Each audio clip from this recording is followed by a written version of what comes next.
Ceux qui ont la foi pour sauver ou gagner leur âme. Hébreux 10, 39. Cela n'est pas l'objet de l'espérance, ni la grande rémunération, mais cela est placé là pour montrer où notre difficulté se trouve.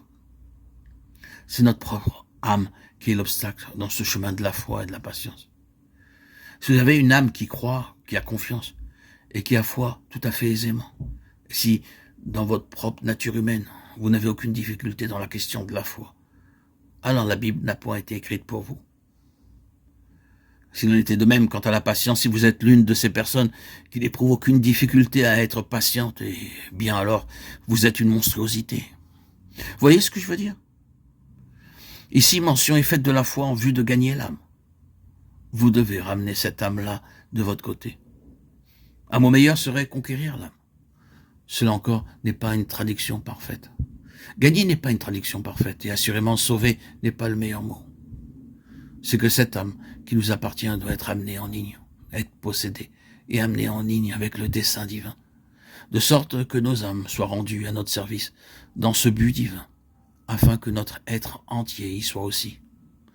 C'est une question de progrès. Cela ne se fait pas d'un coup, mais c'est une ligne de conduite dans nos vies, où tout le doute, l'incrédulité, la contestation, le naturel, la vie humaine sont au fur et à mesure ramenés du côté du chemin de la foi. Or, ceci est pour nous une chose très importante à reconnaître. Que fait le Seigneur avec nous? Je ne crois pas que le Seigneur va nous couper en morceaux et nous placer dans des compartiments étanches, mettre notre esprit dans un compartiment et continuer à le conduire sans les autres parties de notre être. Mais il ne va certainement pas isoler notre âme et l'exclure. Ne vous faites pas cette idée avec tout ce que vous entendez au sujet de l'obstacle de l'âme et de la vie de l'âme. Ne vous faites pas l'idée que le Seigneur a retranché l'âme et l'a reléguée à une place où elle est complètement négligée. Il traite avec notre esprit pour que par notre esprit, il y ait une conquête de l'âme, une maîtrise de l'âme, une conversation de l'âme. Voilà la nature même de l'éducation spirituelle. Vous pouvez entrer dans quelques épreuves à cet égard, à tout moment. D'une part, il y a l'appel et la nécessité de la foi en Dieu, de la confiance dans le Seigneur, et probablement l'action de la foi en entreprenant un certain pas. Or, votre âme s'élève. Vous savez, dans votre esprit, ce qui est vrai, ce qui est juste, ce qu'est la pensée du Seigneur.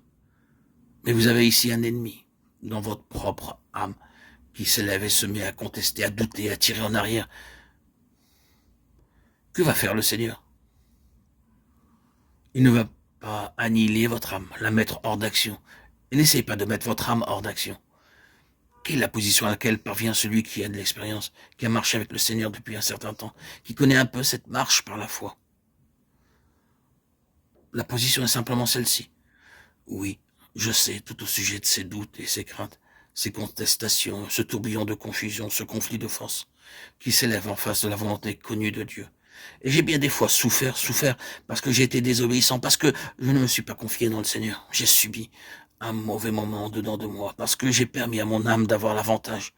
Et le dernier mot est de produire une hésitation, un arrêt. J'ai appris qu'il ne convient pas de permettre cette sorte de choses.